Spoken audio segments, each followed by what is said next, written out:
Chase Wilson is a name that's left defensive coordinators all over Kentucky baffled. The Allen County-Scottsville quarterback is second in the entire state in both passing yards and passing touchdowns.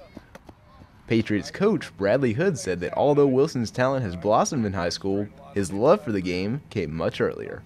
I started understanding his love for the game when I'd see him as a little kid. His grandmother worked over the middle school, and sometimes he'd wait around and he'd be outside after school with a football by himself, throwing up against a tree or throwing up against the wall and doing little drills on his own. Trees and walls may have been Wilson's initial targets, but nowadays he's flinging the ball out to a batch of Patriot receivers who have no problem with their quarterback. I love being one of his main targets, really. I don't really feel the pressure because he usually puts in a spot where I can go get it, and I don't really have to worry about making a lot of hard catches because usually the throws he throws are really good. He can put a lot of zip on the ball, and he puts in places that most quarterbacks can't in high school at this level.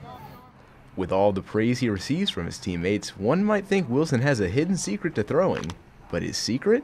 Basic quarterback drills that probably every other high school quarterback does, just working on their drops and things like that.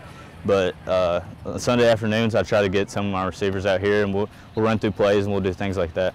The routine work Wilson has put in produced one of the best arms in the state, but Coach Hood says it's more than just the arm of Wilson that makes him so special. He knows a lot about the game of football. He understands it. He understands scheming of things.